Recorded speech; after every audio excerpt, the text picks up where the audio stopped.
একদিকে আইএসএলের play of round কার্যত শেষ পর্যায়ে, আর অন্যদিকে কিন্তু দল বদলের তৎপরতা শুরু হয়েছে সব দলের মধ্যে।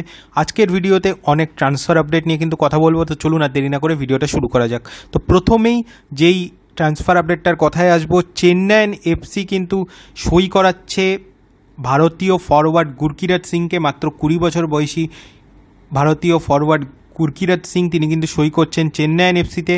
মুম্বাই সিটি এফসি ছেড়ে তিনি কিন্তু চেন্নাইন এফসির পথে পা বাড়াচ্ছেন, এরকমই কিন্তু খবর উঠে আসছে। আর এছাড়াও মুম্বাই সিটি এফসির আরেকজন খেলোয়াড় তিনিও কিন্তু দল বদলের পথে, এরকম খবর।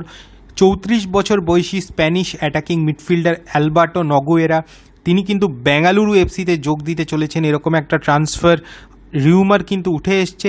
বেঙ্গালুরু এফসির সাথে তার কথাবার্তা অনেকটাই এগিয়েছে, এরকম কিন্তু খবর পাওয়া যাচ্ছে বিভিন্ন সূত্রে। তো সেই জায়গার থেকে কিন্তু অ্যালবার্টো নগুয়েরা বেঙ্গালুরু এফসিতে যোগ দিলে অবাক হবার কিছু থাকবে না। অন্যদিকে কেরালা ব্লাস্টার্সের সাথে কিন্তু ছাড়াছাড়ি হয়ে গেল তাদের কোচ আইভান ভুকোম্যানোভিচের।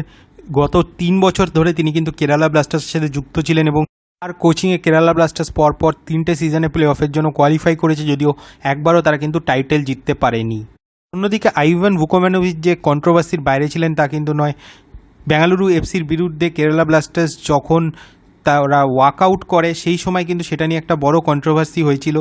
এআইএফএফ সেই সময় কিন্তু 4 কোটি টাকার ফাইন করে কেরালা ব্লাস্টার্সকে, আর অন্যদিকে আইভান ভুকোম্যানোভিচকে কিন্তু 10 ম্যাচ ব্যান এবং তার সাথে সাথে 5 লাখ টাকা ফাইন করা হয়। তো একটা বিপুল কন্ট্রোভার্সি হয়েছিল সেই সময়, যদিও কেরালা ব্লাস্টার্স তার আন্ডারে কিন্তু সাকসেসফুল হয়েছে, নিয়ে কোনো সন্দেহ নেই। যদিও টাইটেল উইন কিন্তু তারা করতে পারেনি। তো এখন নতুন কোচের আন্ডারে কেরালা ব্লাস্টার্স পরের সিজন থেকে কেমন খেলে সেটাই কিন্তু দেখার। আর অন্যদিকে ইস্টবেঙ্গলের কথায় যদি আসি, ভিভিন মোহানানকে নিয়ে ইস্টবেঙ্গলের সাথে একটা লিঙ্ক আপের খবর কিন্তু বিভিন্ন জায়গায় ছিল যে ভিভিন মোহানানকে ইস্টবেঙ্গল যে কোনো মূল্যে সই করাতে চায়। তবে ভিভিন মোহানান কেরালা ব্লাস্টার্স ছাড়বেন কিনা সেটা নিয়ে কিন্তু সন্দেহ রয়েছে। 2026 অবধি কন্ট্রাক্ট এক্সটেন্ড করে কেরালাতে তিনি থেকে যেতে পারেন, এরকম একটা সম্ভাবনার কথা কিন্তু উঠে আসছে। এছাড়া আরেকজন কেরালার প্লেয়ার যাকে ইস্টবেঙ্গল টার্গেট করছে বলে খবর, যার ব্যাপারে এনকোয়ারি করেছে শুধু ইস্টবেঙ্গল নয় আরও 2টি ক্লাব, তিনি হচ্ছেন কেরালা ব্লাস্টার্সের তারকা ডিফেন্ডার হর্মিপাম রুইভা।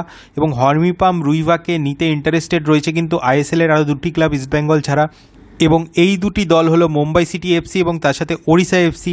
এরাও কিন্তু ইন্টারেস্টেড হর্মিপাম রুইভাকে নিতে।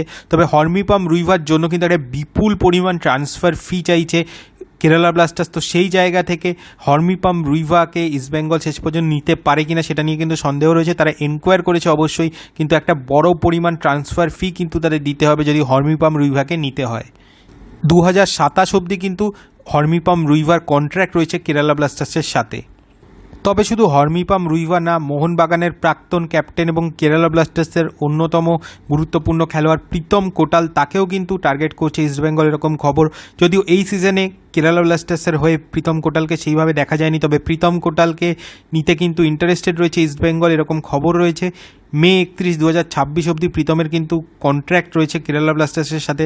তো তাকে নিতে গেলেও কিন্তু ইস্টবেঙ্গলকে ট্রান্সফার ফি দিতে হতে পারে। তবে প্রীতম কোটালের ক্ষেত্রে কিন্তু ট্রান্সফার ফির পরিমাণটা হয়তো হর্মিপাম রুইভার মতো অতটা হবে না। তো শেষ পর্যন্ত ইস্টবেঙ্গল কাউকে সই করাতে পারে নাকি এদের দুজনের মধ্যে, সেটাই কিন্তু দেখার। আর অন্যদিকে কেরালা ব্লাস্টার্সের অন্যতম গুরুত্বপূর্ণ খেলোয়াড় অ্যাড্রিয়ান লুনাকে কিন্তু এফসি গোয়া টার্গেট করছে, এরকম ট্রান্সফার রিউমার রয়েছে। যদিও অ্যাড্রিয়ান লুনা কেরালা ব্লাস্টার্সের সাথে তার সম্পর্ক খুবই ভালো, সেই জায়গা থেকে তিনি অন্য দলে যাবেন কিনা সেটা নিয়ে কিন্তু যথেষ্ট প্রশ্ন রয়েছে। আর অন্যদিকে এফসি গোয়ার খেলোয়াড় নোয়া সাদাওয়ি তিনি কিন্তু মাল্টি ইয়ার ডিল করেছেন কেরালা ব্লাস্টার্সের সাথে, এরকম খবর। এবং যে খবরটা উঠে এসছে 2+1 ইয়ারের একটা ডিল হচ্ছে, এবং যেটাই কিন্তু অ্যাপ্রক্স পার ইয়ার 3 crore কিন্তু পাবেন এই নোয়া সাদাওয়ি। অন্যদিকে চেন্নাইন এফসি ছেড়ে ইস্টবেঙ্গলের পথে দেবজিৎ মজুমদারের সাথে 2 বছরের কন্ট্রাক্ট হচ্ছে ইস্টবেঙ্গলের, এরকম খবর। এছাড়া মাখান ছোটে হায়দ্রাবাদ এফসির তরুণ খেলোয়াড় যাকে ইস্টবেঙ্গল টার্গেট করছিল, তো মাখান ছোটে সম্ভবত হায়দ্রাবাদ এফসির সাথে তার কন্ট্রাক্ট টার্মিনেট হয়ে যেতে পারে। দীর্ঘদিন ধরে স্যালারি নিয়ে প্রবলেম রয়েছে মাখান ছোটে, তো সেই জায়গা থেকে প্লেয়ার স্ট্যাটাস কমিটি যদি সেই জিনিসটা সলিউশন করে দেয় তাহলে কিন্তু মাখান ছোটে হয়তো একজন ফ্রি এজেন্ট হয়ে যেতে পারে, এবং সেই জন্য ইস্টবেঙ্গল কিন্তু ফ্রি এজেন্ট হিসেবে মাখান ছোটেকে কোনো ট্রান্সফার ফি না দিয়ে সই করাতে পারবে। এই বিষয়টা শেষ পর্যন্ত কী দাঁড়ায় সেটাই কিন্তু দেখার। আর অন্যদিকে ইস্টবেঙ্গল কিন্তু নিংথই মিতেইকে চেন্নাইন এফসি থেকে সই করাচ্ছে, এরকম খবর। 3 বছরের লম্বা কন্ট্রাক্টে নিংথই মিতেইকে কিন্তু সই করাচ্ছে ইস্টবেঙ্গল। 22 বছর বয়সী এই তরুণ ভারতীয় উইঙ্গারের ট্যালেন্ট নিয়ে কিন্তু কোনো সন্দেহ নেই। নর্থ ইস্ট ইউনাইটেডে আমরা তার পারফরমেন্স দেখেছি, যদিও চেন্নাইন এফসিতে যাওয়ার পর তিনি কিন্তু সেইভাবে নিজেকে তুলে ধরতে পারেননি, সুযোগও কম পেয়েছেন। তো সেই জায়গা থেকে নিংথই মিতেইকে সই করিয়ে ইস্টবেঙ্গল কিন্তু নিজের রাইট ফ্ল্যাঙ্কটা আরও স্ট্রং করে নিল এবং এই খেলোয়াড়টি এখনও কিন্তু দীর্ঘদিন সার্ভিস দিতে পারবেন ইস্টবেঙ্গলকে। খুবই তরুণ একজন খেলোয়াড় এবং উইংয়ে কিন্তু আরও শক্তিযোগ হলে ইস্টবেঙ্গলের উইং দিয়ে অ্যাটাকটা ভালো হবে এবং নিংথই মিতের যেহেতু স্পিড রয়েছে, ভালো গোল স্কোরিং এবিলিটি রয়েছে, তো এটাও কিন্তু ইস্টবেঙ্গলের জন্য অবশ্যই প্লাস হবে আগামী দিনে, এটা নিয়ে কোনো সন্দেহ নেই।